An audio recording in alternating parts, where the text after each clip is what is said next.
রহিম। আসসালামু আলাইকুম।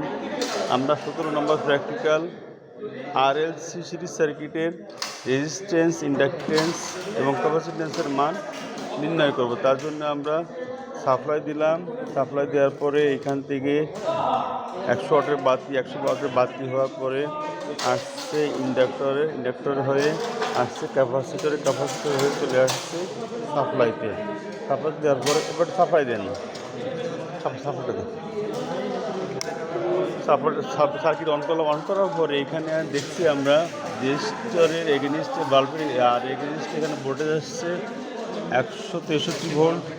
দেন ইন্ডাক্টরের ভোল্টেজ আসছে 188 এবং ক্যাপাসিটরের ভোল্টেজ আসছে 308 ভোল্ট এবং সাপ্লাই ভোল্টেজ ঠিক আছে। এইভাবে আমরা পরিমাপ করবো এবং দেখবো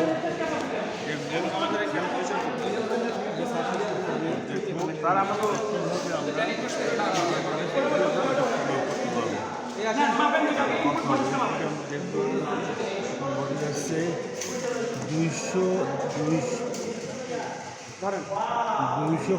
28 ভোল্ট আছে।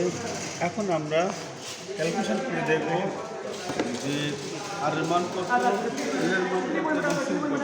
এখানে আর হচ্ছে রেজিস্ট্যান্স আর এল হচ্ছে ক্যাপাসিটি, ইন্ডাকট্যান্স এবং সি হচ্ছে ক্যাপাসিটির মান নির্ণয় করবো। ধন্যবাদ। আসসালামু আলাইকুম।